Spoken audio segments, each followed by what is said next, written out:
A oposição protocolou hoje um pedido de CPMI para investigar o escândalo do Banco Master. Já a bancada do PT na Câmara tem embarcado, em parte, na ideia de uma comissão focada nas relações entre o Master e o banco lá de Brasília, o BRB. As movimentações estão sendo acompanhadas pela repórter Luciana Amaral.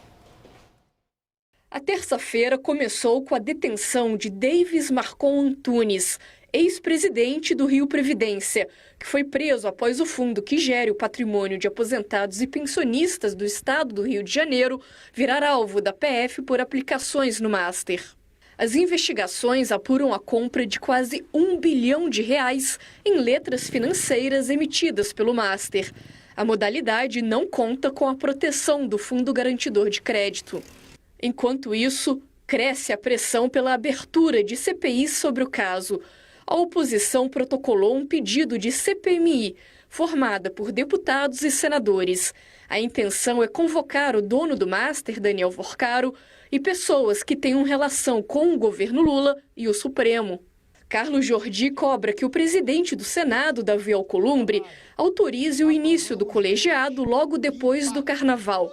No entanto, ainda não há data para uma sessão conjunta do Congresso, que pode ficar meses sem acontecer, postergando a medida. Nós sabemos que haverá uma resistência. Haverá uma resistência porque a classe política tem muita gente que está envolvida, existe muita gente poderosa, inclusive membros do Supremo Tribunal Federal que estão envolvidos. Já o deputado Rodrigo Hollenberg, do PSB, de oposição ao governador do Distrito Federal, Ibanez Rocha, protocolou pedido de CPI para investigar as negociações do Master com o BRB, o Banco de Brasília. A oposição acusa os governistas de apoiarem esse pedido por saberem que, na prática, ele já nasce morto. O presidente da Câmara, Hugo Mota, disse que vai respeitar a ordem cronológica de pedidos. São cerca de 15 na fila, sendo que nenhuma CPI está em funcionamento hoje na Câmara. O BRB entregou à PF e ao Banco Central um relatório com achados relevantes de uma auditoria independente. E a Polícia Federal abriu um novo inquérito para apurar suspeitas de gestão fraudulenta no banco ao tentar comprar o Master. Em outra frente, a CPMI do INSS adiou o depoimento de Worcaro depois do banqueiro alegar problemas de saúde. Caso falte novamente, ele deve ser alvo de condução coercitiva. Foi feito um acordo com os advogados, eles não vão buscar habeas corpus no Supremo. Daniel Worcaro está disposto a vir de forma, inclusive, aberta, trazer a documentação, e eu estou marcando a vinda dele para a primeira quinta-feira depois do Carnaval. A intenção é que Worcaro fale sobre os empréstimos consignados, mas é esperado que parlamentares abordem tudo que envolve o caso Master. Tiago, qual é a sua expectativa disso que o Congresso está armando? William, sabe que eu fiquei quase 2 meses de licença e me surpreende que a gente esteja 2 meses depois falando da mesma coisa, né? Ou seja, o escândalo do Banco Master é uma prova de que a política não está conseguindo controlar a polícia. É um caso de polícia que foge ao controle do Congresso, foge ao controle dos órgãos de controle. E por mais que o Congresso tente colocar barreiras, como, por exemplo, trava na CPMI ou na CPI porque tem uma fila a ser seguida, que é regimental, é pouco provável que isso dê certo, mesmo que a CPMI efetivamente não se instale. Porque existem várias outras frentes instaladas, né? Existe a investigação da Polícia Federal, existe essa investigação no âmbito da CPI do INSS, existe uma possível delação premiada do próprio Worcaro. Então, a política não está conseguindo controlar a polícia. E a gente já viu esse filme acontecer antes, né? A gente já viu isso acontecer no Mensalão, em 2005, a gente viu isso acontecer na Lava Jato. E só para constar que o caso do Mensalão é muito parecido. O Mensalão foi uma investigação na época dos Correios, CPI dos Correios, que acabou descobrindo o próprio caso do Mensalão. Então, tem muita frente aberta e me parece pouco provável que os políticos consigam, de fato, controlar o que está saindo da Polícia Federal. Tem duas provocações fortes aí aos nossos repórteres políticos, deixadas as provocações pelo Tiago Vidal. Uma, começando por você, Daniel, a política não tem condições de controlar o que as investigações trazem. Duas, os paralelos com o Mensalão e com a Lava Jato. Daniel, comece. William, eu não recomendaria, nesse caso do Master e das tentativas de abertura de CPI ou de CPMI, comprar valor de fácil o que está sendo vendido publicamente, e eu preciso me explicar aqui. Se a gente pensar em 3 grandes grupos políticos ali, a direita, principalmente bolsonarista, oposição, centrão e PT, esquerda. Centrão, obviamente, não quer nem saber porque é tido como a grande bancada do Vorcaro no Congresso. Aí você vai dizer, puxa, o PT hoje incluiu as assinaturas e fomentou a CPI na Câmara dos Deputados que está sendo protocolada por Rodrigo Hollenberg. Muita gente está dizendo, olha, isso é absolutamente um jogo de cena. Por quê? Porque o Hugo Mota já deixou claro nas conversas com líderes partidários, com figuras-chave da política, que ele tem outras 15 CPIs na frente e de que ele não vai instalar essa CPI que o PT agora resolveu apoiar a partir desta semana. Até a semana passada não apoiava. Bom, e a CPMI, a mista, que está sendo protocolada e que depende de Davi Alcolumbre para ser instalada? Na verdade, a rigor, ela não precisa de Davi Alcolumbre. Desde a CPI da Covid, que houve a decisão do Supremo de que é um direito da minoria, basta ter uma sessão do Congresso Nacional para ela ser efetivamente instalada. A direita, a oposição, quer colar no governo aquele rótulo de que os governos do PT têm grandes esquemas e escândalos de corrupção. Mensalão, Petrolão, Lava Jato, INSS e agora Master.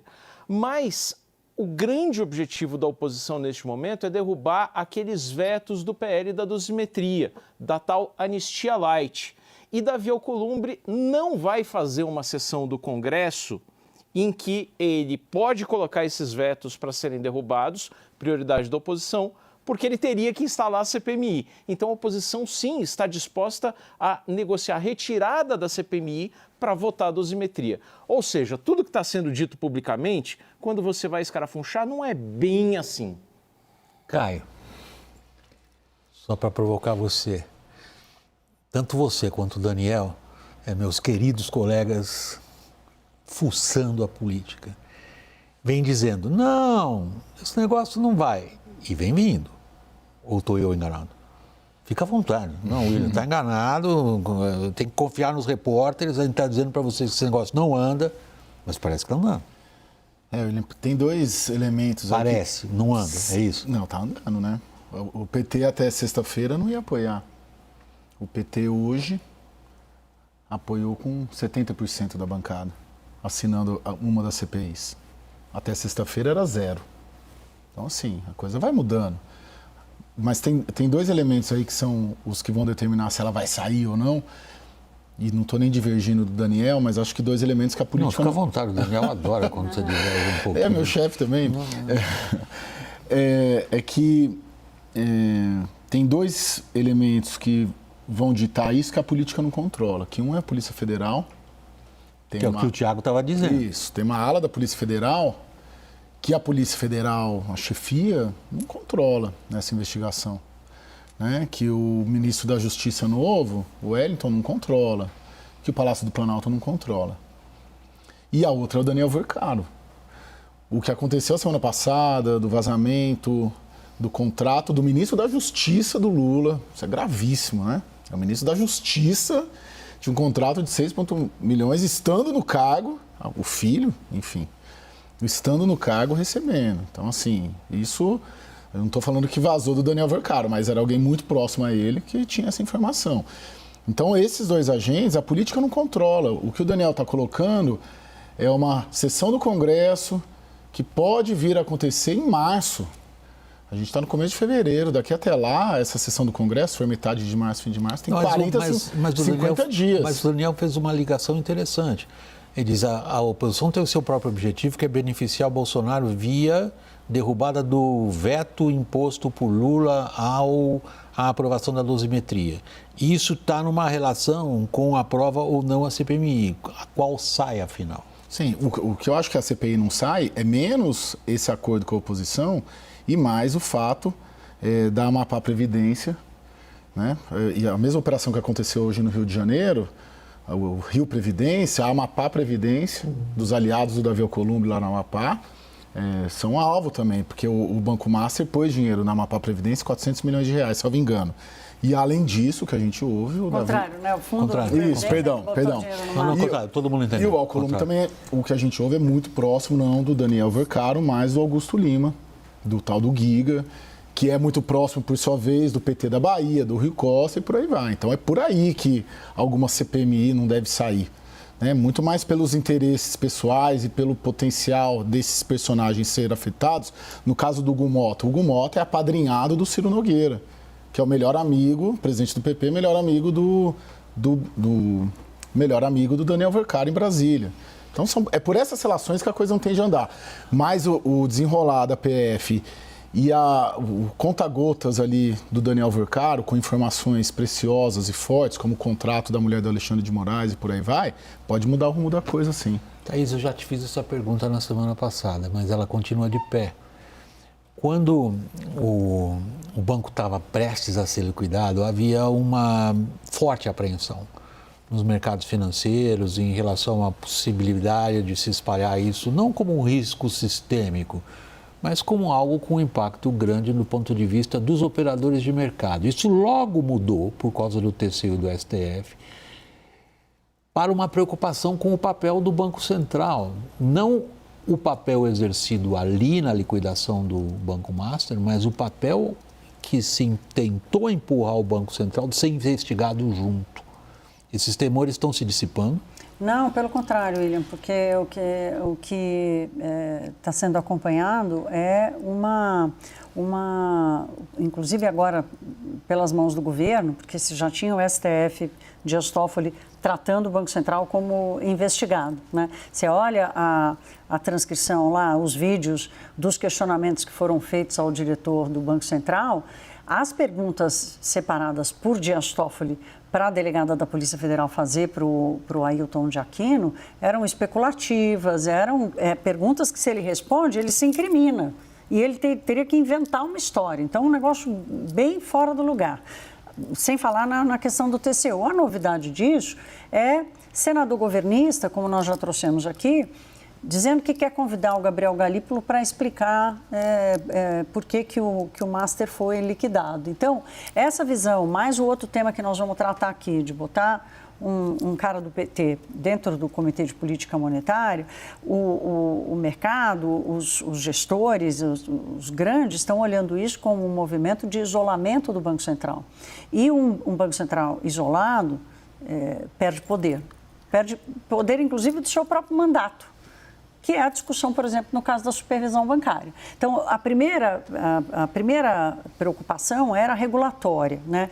Qual foi o tamanho da brecha? O Banco Central está investigando isso, onde é que houve erro, onde é que houve falha, lacuna na atuação do Banco Master, mas além disso, como é que vai sanar? Qual é a regulação que vai vir para o lugar? Onde é que estava a brecha? Porque cada vez que liquida um banco, o Banco Central precisa fazer essa revisão de onde errou, não importa se o banco é grande ou pequeno.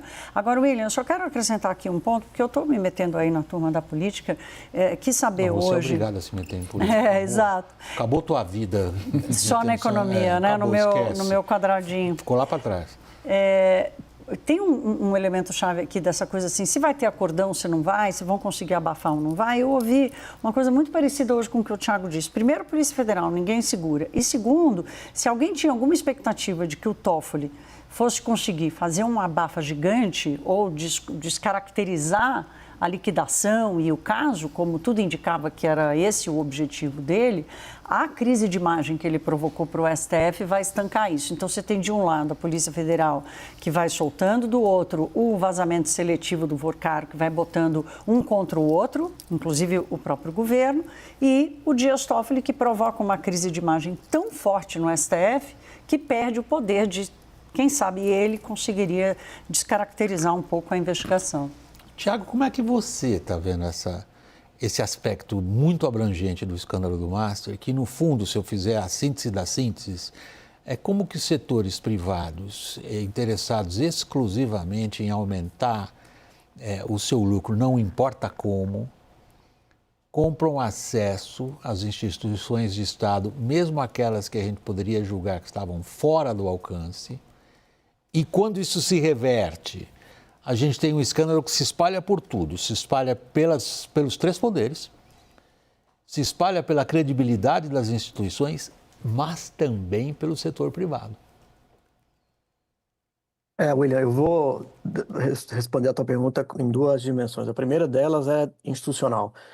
Me chama muita atenção a lambança institucional que virou o caso Master, né? Você teve, como a Thaís estava comentando, a atuação do Supremo que foi estranha, você teve a atuação do Tribunal de Contas da União, que, enfim, eu lembro de uma entrevista de um dos ministros dizendo que daria segurança jurídica ao Banco Central, enfim, tentou-se dar um caráter técnico a uma questão política que todo mundo sabe né, qual era o objetivo. Então, uma questão institucional que precisa ser resolvida. A gente costuma dizer no Brasil, costuma se perguntar se as instituições estão funcionando. E eu, pessoalmente, costumo dizer que sim, estão funcionando, talvez mal e tortamente, mas funcionam. A pergunta que deveria ser feita é: por que as instituições ficam se provocando e se tensionando o tempo todo? Porque esse virou, né, nos últimos 15 anos, a realidade do Brasil.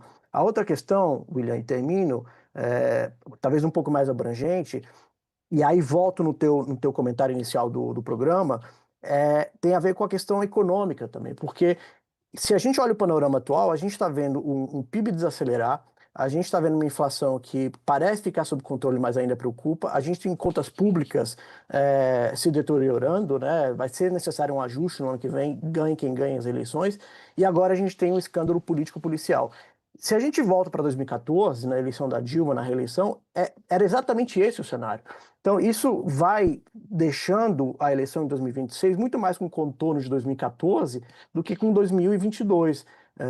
E concluo dizendo que outro elemento dessa situação é a provável margem apertada dos votos, que também aconteceu pela primeira vez, depois de muitos anos, em 2014. É uma bela de novo, hein, Tiago? Você está se especializando em cutucar os repórteres políticos hoje. No fundo, o que você está dizendo é o seguinte: senhores repórteres políticos, o que é que esse passado não tão distante nos diz sobre o presente, Daniel? Você se arrisca? Eu acho interessante o ponto que o Tiago nos coloca, porque se a gente for pensar ali qual foi o grande tema das últimas 3, 4 eleições, 2014 era certamente ali já aquele clima de desaceleração da economia, mas Dilma consegue superar Aécio Neves muito na base do medo de que conquistas sociais relevantes se reverteriam em caso de derrota dela, Dilma. 2018, eleição marcada pela Lava Jato, 2022, essa discussão sobre democracia. A gente parecia caminhar, essa era a grande toada, se a gente pegar 4, 5 meses atrás, para uma discussão uma eleição muito pautada pelo tema da segurança pública, né? Isso depois da invasão ali do Complexo do Alemão, parecia nítido, isso revigorou o discurso da direita quando o cenário estava muito frágil para a oposição, depois de tarifaço do Trump, etc. Agora a gente parece ver um deslocamento da pauta novamente com a crise do Master para um tema em que o PT tem um passivo muito grande aos olhos do eleitorado, que é a corrupção. Remete a 2014, remete a 2006, mas também foram eleições em que o PT conseguiu driblar todo esse passivo para levar o resultado vitorioso nas urnas.